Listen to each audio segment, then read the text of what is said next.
آپ نے دعوت اسلامی پر مالی بے ضابطگیوں کا سنگین الزامات لگائے۔ دعوت اسلامی یہ مولانا الیاس قادری صاحب والی ہے نا، بپا جانی والی؟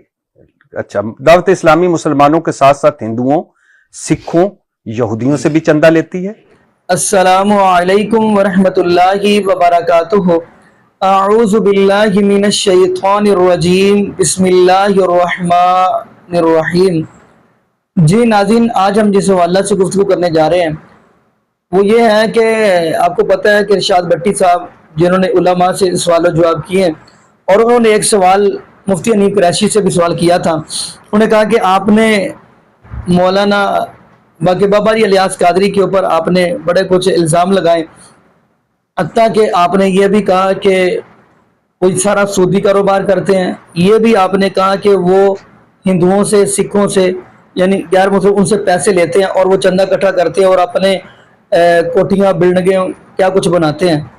تو آخر یہ کیسے آپ نے ان کے اوپر الزام لگا دیا، کیسے آپ نے ان کے اوپر بہتان لگا دیا، یہ کیسے ہو سکتا ہے؟ تو ناظرین، یہ سوال کیا ہے ارشاد بھٹی نے مفتی حنیف قریشی حفظہ اللہ تعالیٰ سے۔ میں چاہتا ہوں آپ کو ناظرین انہی کی زبانی وہ سوال سناؤں اور مفتی حنیف قریشی کی زبانی جواب سناؤں۔ تو آئیے ناظرین مل کے ہم وہ گفتگو سنتے ہیں، پھر انشاءاللہ ناظرین اسی والا سے ہم بھی گفتگو کریں گے۔ تو آئیے ناظرین مل کے گفتگو سنتے ہیں۔ عالم دین ہو کے آپ بات کر رہے تھے، آپ نے دعوت اسلامی پر مالی بے ضابطگیوں کا سنگین الزامات لگائے۔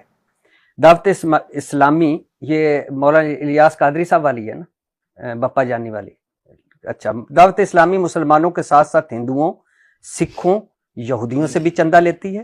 دعوت اسلامی لوگوں کا دیا پیسہ سود میں استعمال کرتی ہے، اور صرف 2021-22 میں دعوت اسلامی کے عہدیداروں کے UK کا سفر کا خرچہ 1.25 لاکھ پاؤنڈ تھا۔ اچھا، تنقید پر دعوت اسلامی سے علماء کو نکال دیا جاتا ہے۔ تنظیم میں آمریت ہے، چند لوگوں کی اجازت داری ہے، جو سائیکل پر تھے اب پلازے اور کوٹھیاں بنا چکے ہیں۔ اور آپ نے جو میرے لیے بڑا سرپرائز سوال بھی آپ نے بڑے مزے کو اٹھایا، لیکن جو مین تھا، برطانیہ، کینیڈا، امریکہ اور یورپ سے تصدیق شدہ آپ کے مطابق دستاویزات کے مطابق 11.25 ارب اکٹھے ہوئے 2022-2023 میں، دیگر ذرائع سے 1.5 ارب آئے۔ اچھا، اب میں جو تنخواہیں اور دیگر اخراجات جو دعوت اسلامی کے ہیں جی، مولانا الیاس قادری صاحب، فیضان مدینہ والے، مدنی چینل والے، جو ہمارے لیے کہتے ہیں کہ انا تو انا کل کوثر پڑھو، موٹر سائیکل کی ٹینکی پہ تو پیٹرول میں بچت ہوگی۔ تنخواہیں اور دیگر اخراجات 5.25 ارب، 31 کروڑ روپے staff insurance, 6 crore staff pension, یہ میں آپ کے اس ولاگ سے لے رہا ہوں۔ دفتر کا کرایہ 24.5 کروڑ، پانی بجلی 36 کروڑ، ٹیلی فون 3.25 کروڑ، دفاتر مینٹیننس 84 کروڑ، اسٹیشنری خرچہ 1.5 کروڑ، سفری اخراجات 5.25 کروڑ، بینکوں سے قرض لیا 10 کروڑ۔ ان دستاویزات کے مطابق دعوت اسلامی کے پاس 136 کروڑ موجود ہیں۔ یہ مفتی حنیف قریشی صاحب کہہ رہے ہیں 1 ارب 36 کروڑ، اور سود اور بینک چارجز میں 2 سالوں میں 10 کروڑ دیے انہوں نے۔ مدنی چینل 6 سیٹلائٹس اور نشر ہو رہا ہے، چینل پر صرف ایک شخص اور خاندان کو نمایاں کیا جا رہا ہے۔ سوال جو مفتی حنیف قریشی صاحب نے اٹھائے ہیں وہ یہ ہے کہ یہ چندہ خرچ کہاں کیا جاتا ہے، چندے کی رقم سود میں کیوں گئی، مدنی چینل پر کیا دکھایا جاتا ہے، ایک شخص کی تشہیر کیوں، ذاتی تشہیر کیوں، اسلام کی خدمت نہ ہونے کے برابر؟ تو اس کے خلاف پھر آپ گئے کوئی آگے نیب میں، یا کہیں گئے کیوں نہیں، یا آگے کوئی بات کیوں نہیں کہی، یا سارے علماء اکٹھے کیوں نہیں ہوئے، یا اس کے بعد یہ بات کرنے کے بعد کوئی صورتحال بہتر ہوئی؟ میرے خیال میں ساری بات تو آپ نے کر دی ہے جی دیکھیں بھٹی صاحب، آپ ایک صحافی ہیں، آپ ایک چیز آپ کے سامنے آتی ہے، آپ اس کے حوالے سے خبر بریک کرتے ہیں، یہ چیز باہر کرتے ہیں۔ ہم نے یہ جو کچھ کیا، ہم نے یہ اچانک نہیں کیا، ہم نے اس حوالے سے ان کے باقاعدہ جو بڑے بڑے ہمارے رابطے میں تھے، چونکہ جو حضرت قبلہ الیاس قادری صاحب ہیں ان تک تو پہنچنا آج کل محال ہے، کیونکہ 2-4 لوگوں نے ان کو اب پورے حصار میں رکھا ہوا ہے۔ تو ہم نے باقاعدہ رابطہ کیا، اور تھوڑا عرصہ نہیں، کافی عرصہ تک رابطہ کیا۔ پھر کچھ چیزیں ایسی تھیں کہ جن کا تعلق عقیدے کے ساتھ تھا، خرابیاں تھیں، خرافات وغیرہ تھیں، اور تنظیموں میں خرابیاں ہوتی رہتی ہیں۔ اتنی بڑی تنظیم ہے جو دنیا کے تقریباً 100 کے قریب ملکوں میں، یا شاید اس سے کم ہوگی، تو وہ کام کر رہی ہے، تو اس کے اندر غلط لوگوں کی انٹری یہ کوئی ناممکنات میں سے نہیں ہے، بلکہ ہے۔ بہت ساری چیزیں، کمزوریاں ہوتی ہیں۔ ہمارا اس وقت یہ جو چیز ہم نے ولاگ کیا اس کے ذریعے سے ہم نے ان لوگوں تک یہ پیغام پہنچا دیا کہ بھائی آپ دوسری طرح سے پہنچانا چاہ رہے تھے، رابطہ نہیں ہوا. پھر بہت ساری ایسی چیزیں ہیں کہ جو نہیں اس طرف سے کرنی چاہیے تھی وہ کی گئیں، تو پھر اس کے جواب میں ہم نے کہا جی کہ پھر یہ بھی آپ وصول فرمائیے، یہ چیزیں بھی آپ کی موجود ہیں. کیونکہ جو ان کی تنظیم میں جو بزرگ ہیں عمران اطاری صاحب، تو وہ ایک آمریت کا سا ان کا سلسلہ ان کا رکھا ہوا ہے، اور ان کی آگے بہت ساری ایسی چیزیں جو ہم سمجھ رہے ہیں کہ بہت سارے لوگ انہوں نے سوشل میڈیا کے ذریعے یا باقی انہوں نے رکھے ہوئے ہیں کہ اگر کوئی آدمی ان کی اصلاح کی کوشش کرے تو وہ اس کے خلاف پورے جیسے کہتے ہیں کہ پوری حرکت میں آتی ہے وہ پوری ٹیم. تو اس وجہ سے ہم نے وہ چیز قوم کے سامنے رکھ دی. تو میرے یوٹیوب چینل پہ وہ چیز ہے، جس نے وہ دیکھنی ہے وہ دیکھ لے. باقی ہم نے ایک چیز سامنے رکھی ہے، ان کی طرف سے ابھی تک اس کو کوئی آفیشلی جواب نہیں آیا ہے. آپ آگے نہیں لے گئے؟ میں عرض کر رہا ہوں ہم نے قوم کے سامنے چیز رکھی ہے. حوالہ آپ کو بھی جاتے ہوئے دے دوں گا. یہ جو یو کے کا ٹیکسیشن ان کا پورا جی آپ نے وہ اس سے آپ بھی ڈاؤن لوڈ کر لیں، ہم بھی کر لیں. آپ کو اگر میری اس میں کوئی غلطی، میں نے وہاں اسی ولاگ میں کہا ہے کہ اگر میں غلط سمجھاؤں ان چیزوں کو تو یہ لوگ میری اصلاح کر دیں، میں معافی مانگ لوں گا. میں اب بھی آپ کے پروگرام کی حساب سے کہتا ہوں، اگر مجھے یہ لگتا ہے کہیں مجھے یہ بتاتے ہیں، بیٹھتے ہیں ان کے لوگ کہتے ہیں، دلائل سے بات کرتے ہیں کہ دیکھیں یہ بات آپ نے جو کہی ہے یہ ہمارے حقیقت کے خلاف ہے، تو بھائی جان میں نے قبر میں جانا ہے، میں نے اللہ تعالیٰ کو منہ دکھانا ہے، میں معافی مانگ لوں گا. اچھا سر، ایک بات مجھے سمجھ نہیں آتی کہ ایک تو میں ان کی نیت پہ شک نہیں کرتا، بہت بڑی تنظیم ہے، نیک لوگ ہیں، لیکن جو سامنے آتا ہے کہ جب دو موٹر سائیکل پہ بیٹھیں تو درمیان میں تکیہ رکھ لیں، گندے خیالات سے بچیں گے، کھیرا پکڑنے کا مدنی طریقہ، چارجر لگانے کا مدنی طریقہ، اور اس کے بعد اور ڈھیر سارے ایسے چیزیں جب میں دیکھتا ہوں تو، اور پھر میں جب دیکھتا ہوں کہ ان کا رسول اللہ صلی اللہ علیہ وسلم کی درویشانہ زندگی، رسول اللہ صلی اللہ علیہ وسلم کی 3 دن مسلسل چولہا نہیں جلا، ان کی زندگیاں یہ تھیں، اور 136 کروڑ اکاؤنٹ میں ہے، اور چینل ہے، اور سارا کچھ ہے. تو یہ ایک مفتی صاحب، وہ آپ کو بھی شاید پتہ ہے، جو اللہ کو پیارے ہوئے تو ان کے کتنے عرب نکلے ان کے. تو یہ کیا ہے؟ میرے خیال میں آپ کراچی گئے تھے، آپ کا اسی چکر میں آپ یہ سارے سوال آپ دعوت اسلامی کے آفیشیل سے آپ پوچھیں. میں ضرور پوچھنا چاہوں گا سر. عمران اطاری کو بٹھائیں آپ. عمران نہیں، مولانا الیاس قادری صاحب کو. اطاری صاحب سے، الیاس قادری صاحب سے تو شاید آپ نہ مل سکیں، یا وہ اس طرح کے آپ کے سوالات کے وہ جواب نہ دیں، لیکن آپ جو نچلے لوگ ہیں آپ ان کو بٹھائیں یہ چیزیں، تو آپ ان سے یہ پوچھیں تو میرے خیال میں وہی بہتر جواب دے سکتے ہیں اس پہ. آپ آگے اس کو لے. اچھا ابھی آ جائیے، ابھی وہی جو میں بات کر رہا تھا کہ ہم جو مذہب والے ہیں وہ آپس میں ایک دوسرے کو کتنا ان میں ٹالرنس ہے، برداشت ہے. ذرا سنیے آپ کے بارے میں، آپ کے اپنے مکتبہ فکر کے علماء کی رائے سن لیجئے. وہ پنڈی کا ایک کالا کوا یہ صفحہ پیش کر کے پچھلے کو چھپا رہا ہے. مولانا اشرف آصف جلالی.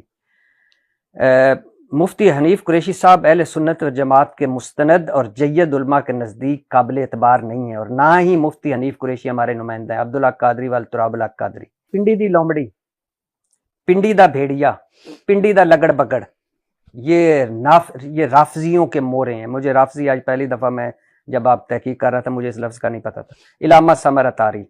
اس شیطان کو پہچان لیں جو یہ یوٹیوب چینلز پر بیٹھ کر زبردستی گرد اڑانے میں لگا ہوا ہے. اس کا نام لینا بھی ہم توہین سمجھتے ہیں. علمی مذاق ہے. یہ سنی تمہارا سنی نہیں ہے، یا یہ فرقہ واریت پھیلا رہا ہے. علامہ سید مظفر قادری. مظفر قادری صاحب نے ایسی کوئی بات نہیں دی. میں سنا دوں؟ نہیں، وہ انہوں نے اوپر جو تھم میل کسی نے میرے حوالے سے لگایا، ویسے انہوں نے. میں سنا دوں آپ کو؟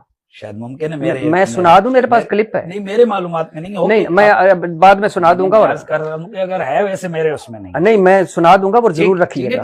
علامہ مظفر کا. اچھا، اس کے ایک اور مولانا جو آپ کے دوست اور قریبی ہونے کے بعد کہہ رہے تھے وہ یہ تو مفتی بھی نہیں جے، خیر وہ بھی میں نے نہیں نکالا. اچھا اب یہ ہے، میں تو آپ نے کہا میرے منہ سے نکل گیا کہ وہ دین، اور میں تو پکڑا گیا اور میں نے فوراً مفتی صاحب کے قدم اللہ کے نام پہ مجھے بخش دیں اور فلاں. یہ آپ کے ایک دوسرے کے بارے میں کہہ رہے ہیں. میں کہہ رہا ہوں مفتی حنیف قریشی صاحب میرے بھائی سر، میرے لیے عالم، اور یہ اور جو عالم ودن عالم ہے وہ ایک دوسرے کے بارے میں یہ کہہ رہے ہیں. دیکھیں بنیادی طور پر بٹی صاحب یہی میں سمجھتا ہوں کہ ایمان کا تقاضا یہ ہے کہ اگر آپ کسی کو اس کے عقائد کے حوالے سے یا کوئی اس کی ایسی چیزیں آپ کے سامنے آتی ہیں تو آپ دوستی یاری تعلق داری مسلک داری ان چیزوں سے بالائے طاق ہو کر کوئی بات کریں.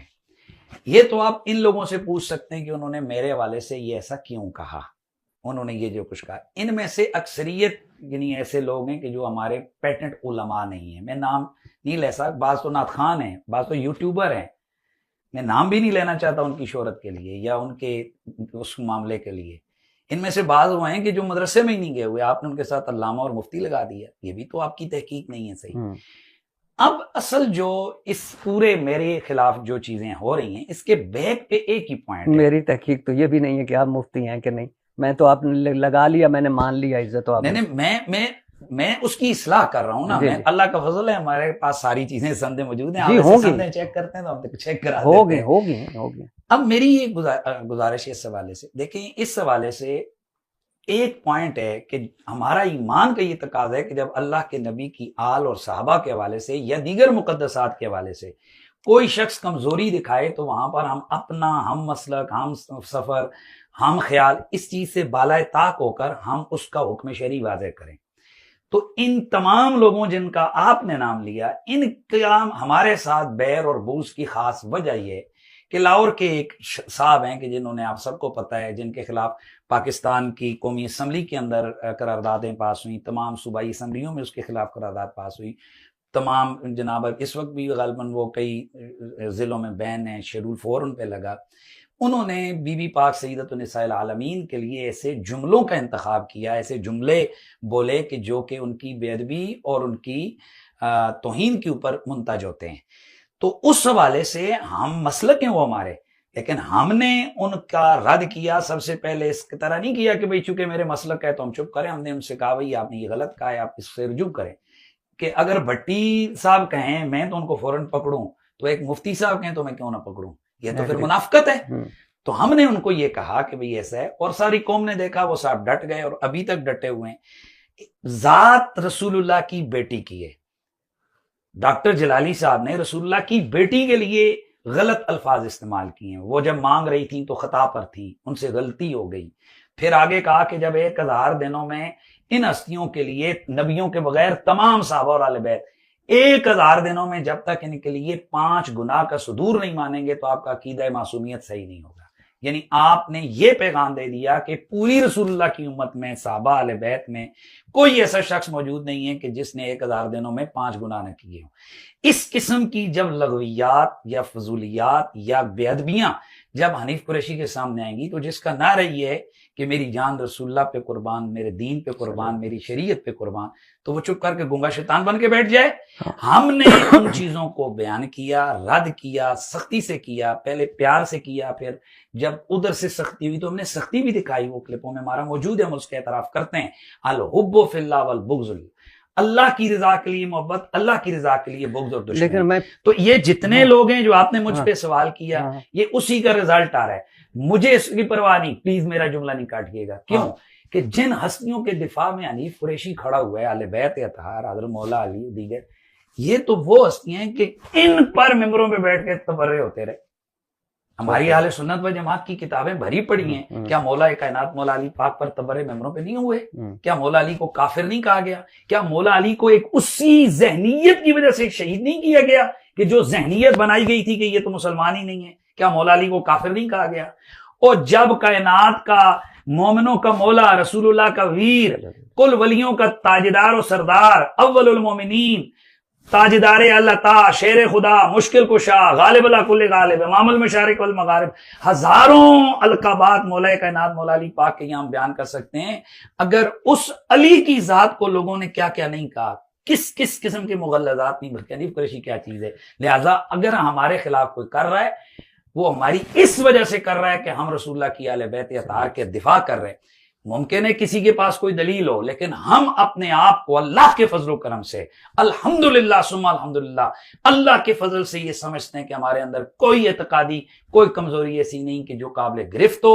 اگر ہم سے کوئی ایسے جملے نکلے بھی، ہم نے روضہ رسول پہ جا کر پچھلے 1.5 سال ہوا ہم نے وہاں پر معافی مانگی، اس کے بعد کوئی اور چیز آئی بھی نہیں ہے، تو اب اگر وہ کرتا ہے تو اس نے اللہ کے آگے جانا ہے، لیکن اس پرابلم کا پتہ کیا ہے، آپ نے جواب دے گا۔ آپ نے بڑا ایک ادھر سے اوپر لے گئے جہاں ہمارے تو پر جلتے ہیں، لیکن ٹھیک ہے۔ آپ پتہ پرابلم کیا ہے، آپ کو یاد ہوگا ایک بار جنید جمشید مرحوم سے اور عامر لیاقت حسین مرحوم سے گستاخانہ کلمات ادا ہو گئے، میں نہیں کہنا چاہتا کیا کیا ہوا ہے، شور بچ گیا جی۔ اب صورتحال پتہ ہے، دلچسپ صورتحال دیکھیے، دونوں نے معافی مانگی، دونوں نے توبہ کی، دونوں نے رجوع کیا، مگر تکلیف اور دکھ کی بات یہ ہے کہ بریلویوں نے جنید جمشید کو کی معافی تو قبول نہ کی، لیکن دیوبندی قبول کر گئے، اور جبکہ دیوبندی عامر لیاقت کو معاف کرنے پر تیار نہیں تھے مگر جنید جمشید کو معاف کر دیا۔ بریلوی عامر لیاقت کے ساتھ، دیوبندی جنید جمشید کے ساتھ، یہ میرا مذہب ہے۔ جنید جمشید کے حوالے سے آن دا ریکارڈ میں کلپ آپ کو دے دیتا ہوں، میں وہ واحد آدمی ہوں، واحد نہیں، ہمارے اور کئی جید علماء نے کہا کہ بھائی اس نے جب توبہ کر لی ہے اس کا معاملہ اللہ کے آگے۔ ابھی مفتی طارق مسعود صاحب کے حوالے سے جو قرآن مجید کے حوالے سے معاملہ ہوا، جی جی میرا کلپ آپ نے سنا ہوگا، جی سنیں۔ ہم نے اپنا شرعی حق ادا کیا، ہم حق کو حق کہتے نہیں، ہیں۔ جب میں بات کر رہا ہوں نا پورے فرق، اس وقت مفتی حنیف قریشی صرف نہیں ہوتا، پورے ہم سارے ہوتے ہیں، اس لیے میں کہہ رہا ہوں۔ میں اس حوالے سے عرض کر رہا ہوں، اگر دیکھیں کسی کی طرف سے کوئی غلطی ہوئی ہے، کوئی کمزوری ہوئی ہے تو غلط ہے، ہاں، چاہے وہ میں ہوں چاہے وہ آپ ہیں۔ میں اپنے والے سے اور میرے طرح اور ایسے 20 مفتی اور علماء ہے، ظاہر ہے میں کوئی اکیلا تو نہیں ہوں گا، میں کسی بڑے مرکز کسی ادارے کا کوئی نمائندہ ہوں گا، تو ہمارے مراکز، ہمارے الحمدللہ جو بزرگ ہیں ان کی طرف سے واضح تعلیمات ہیں کہ اللہ کے کام تم نہ کرو، معاف کرنا نہ کرنا یہ اللہ کا کام ہے۔ بندہ اگر اللہ کے حضور توبہ کر رہا ہے جو کہ شرعی تقاضے پورے کر رہا ہے، آپ کو کوئی اختیار نہیں کہ آپ اس کے اوپر انگلی اٹھائیں کہ جی ہم یہ توبہ قبول نہیں کرتے ہیں۔ آپ کون ہیں؟ آپ خدا ہیں کہ آپ توبہ قبول نہیں کرتے ہیں؟ اس لیے میرا اس وقت بھی، میں آج بھی کہتا ہوں، اس وقت بھی آن دا ریکارڈ میں نے کہا ہے، میرے سوشل میڈیا اکاؤنٹس پہ چیک کر سکتے ہیں کہ ہم نے جنید جمشید صاحب کے حوالے سے کہا کہ جب انہوں نے جو کلمات کہے وہ غلط ہیں، قابل گرفت ہیں، جب انہوں نے توبہ رجوع کر لیا ختم۔ ابھی طارق مسعود صاحب نے جو کیا ان کے خلاف جناب کتنا ہوا، ہم نے بھی ان سے اپیل کی کہ بھئی آپ یہ سے رجوع کریں، جب انہوں نے رجوع کیا تو میں شاید وہ بندہ ہوں کہ سب سے پہلے دیوبندیوں سے بھی زیادہ پہلے میں نے کہا بھئی اب جب اس نے توبہ کر لی ہے، آپ اس کے خلاف کہہ رہے ہیں 295 کا پرچہ کروائیں، یہ کیا کر رہے ہیں آپ لوگ؟ کیا آپ یہ ان لوگوں کو سپورٹ نہیں کر رہے ہیں کہ جو ویسے ہی پروپیگنڈا کر رہے ہیں، خواہ مخواہ درد اور پھکیاں پینا عورتیں پھکیاں، اور وہ کر رہے ہیں کہ جی یہ قانون نہیں ہونا چاہیے، کہ غلط استعمال ہو رہا ہے؟ تو الحمدللہ ہم نے کوشش کی ہے کہ حق کو حق کہیں اور باطل کو باطل اچھا، کہیں۔ آپ کے بڑے عالم ہیں مفتی منیب الرحمان صاحب، 20 سال رویت حلال کمیٹی کے چیئرمین رہے، بریلویوں کے بورڈ ممبر ہیں، ان کے دستخطوں سے ڈگری جاری ہوتی ہے، ان کے خلاف ہو گئے، ایک وقت آیا بہت سارے، اور یہاں تک کہہ دیا کہ تجدید۔ جی ناظرین، آپ نے یہ ویڈیو ملاحظہ فرمائی۔ ناظرین خیر آپ نے سارا کچھ تو سن ہی لیا، مفتی حنیف قریشی کی زبانی بھی آپ نے جواب سنا اور ارشاد بھٹی کی زبانی آپ نے سوال سنے۔ تو میں یہ بات کہہ دوں کہ آپ دیکھیں گے اس معاشرے کے اندر ایسا بھی مکتوب فکر ہے، میں یعنی اس مضمون سے ہٹ کر بات کر رہا ہوں، کہ جو صرف قصے کہانیاں بیان کرتے ہیں، خاص کر بزرگوں کی۔ تو میں چاہتا ہوں کہ اگر ایسے ہی ارشاد بھٹی صاحب علماء کے اندر نکلتے رہیں گے، اور ہو سکتا ہے کہ یہی علماء قرآن حدیث کے اوپر اکٹھے ہو جائیں، ہونا بھی چاہیے، کیونکہ نبی پاک صلی اللہ علیہ وآلہ وسلم کا فرمان بھی یہی ہے۔ عن المقدام رضی اللہ تعالی عنہ قال قال رسول اللہ صلی اللہ علیہ وسلم ترکت فیکم امرین لن تضلوا ما تمسکتم بہما کتاب اللہ وسنت رسولی۔ حضرت مقدام رضی اللہ تعالی عنہ نے فرمایا کہ نبی پاک صلی اللہ علیہ وآلہ وسلم نے فرمایا کہ میں آپ کے درمیان 2 چیزیں چھوڑ کر جا رہا ہوں، ایک رب العالمین کا قرآن، دوسرا نبی پاک صلی اللہ علیہ وسلم کا فرمان۔ جب تک آپ ان کو مضبوطی سے تھامے رکھو گے آپ ہرگز گمراہ نہیں ہو سکتے۔ یعنی یہ تو نبی پاک صلی اللہ علیہ وآلہ وسلم نے ہمیں بتا دیا ہے۔ جب قرآن حدیث پہ سارے اکٹھا ہو جائیں گے تو نبی اس سے بڑی خوش نصیبی کی بات کون سی ہو سکتی ہے۔ بلکہ یہاں پہ مجھے ایک اور بات یاد آ گئی، اکثر لوگ آپ دیکھیں گے معاشرے کے اندر قرآن حدیث کو معاذلہ چھوڑ کر اماموں بزرگوں کے پیچھے یعنی چلتے ہیں۔ ناظرین اگر آپ غالباً 22واں پارہ دیکھیں گے، یہ آیت ہے یا ایھا النبی کل ازواجک ان کنتن تردن الحیات الدنیا وزینتها فتعالن، جب یہ آیت آپ قرآن پاک کی آپ پڑھیں گے تو یہ آیت کب نازل ہوئی ہے؟ ناظرین آپ کو یہ بھی بتاتا چلوں، صحیح بخاری کے حدیث ہے، جب نبی پاک صلی اللہ علیہ وآلہ وسلم کی ازواج مطہرات جمع تھی تو نبی پاک صلی اللہ علیہ وآلہ وسلم آئے تو پوچھا گیا خیریت ہے، آپ تشریف فرمائیں، آپ بیٹھی ہوئی ہیں؟ تو خیر حضرت عائشہ صدیقہ رضی اللہ تعالی عنہ فرمانے لگے اللہ کے نبی جی جیسے کیسر و کسرا کی عورتیں زیور چاندی وغیرہ پہنتی ہیں ہمارا بھی دل کرتا ہے۔ خیر یہ باتیں ہوئیں تو نبی پاک صلی اللہ علیہ وآلہ وسلم ناراض ہو کر چلے گئے، کہنے لگے کہ میں مہینہ گار نہیں آؤں گا۔ نبی پاک صلی اللہ علیہ وسلم اب مہینے بعد گھر آئے ہیں اور حضرت عائشہ صدیقہ رضی اللہ تعالی عنہ سے بات کی ہے۔ تو حضرت عائشہ صدیقہ رضی اللہ تعالی عنہ نے پہلے تو یہ بات کی کہ اللہ کے نبی جی آپ نے تو کہا تھا کہ مہینہ گھر نہیں آؤں گا، تو ابھی تو دن ہی 29 ہوئے ہیں۔ تو نبی پاک صلی اللہ علیہ وآلہ وسلم کا اخلاق دیکھ کے فرمانے لگے پیاری عائشہ کبھی کبھار مہینہ 29 کا بھی ہوتا ہے۔ خیر ناظرین اب نبی پاک صلی اللہ علیہ وآلہ وسلم فرمانے لگے پیاری عائشہ سے کہ عائشہ رضی اللہ تعالیٰ عنہ آپ اپنے ابو بکر صدیق رضی اللہ تعالیٰ عنہ سے مشورہ کر کے آئے۔ تو حضرت عائشہ صدیقہ تیری اور میری امی جان حضرت عائشہ صدیقہ رضی اللہ تعالیٰ عنہ فرمانے لگی اللہ کے نبی جی میرا ایک سوال ہے، یہ ہے کہ میں رب العالمین کا قرآن چھوڑ کر اور آپ کا فرمان چھوڑ کر میں اپنے ابو کے دروازے پہ جاؤں، کیا میرا ایمان رہ جائے گا؟ کتنی بڑی کمال کی بات کہہ دی۔ تو ناظرین اب جیسے ہم قرآن اور حدیث چھوڑ کر کسی بزرگ کے پاس جائیں کہ ہمارا ایمان رہ جائے گا؟ عجیب و غریب بات ہے۔ باقی ناظرین یہاں پہ ہم دعا کرتے ہیں اللہ پاک ہمیں نبی پاک صلی اللہ علیہ وآلہ وسلم کی شریعت کے مطابق زندگی گزارنے کی سیکھ دے، اور اللہ پاک ہمیں 5 وقت کا پکا اور سچا نمازی بنا دے، اور جتنے بھی بے اولاد جوڑے ہیں اللہ پاک سب کو نیک نورینہ صحت تندرستی والی ایمان والی لمبی زندگی والی اولاد عطا فرما دے۔ جزاکم اللہ خیرہ، احسن جزا۔ السلام علیکم ورحمۃ اللہ وبرکاتہ۔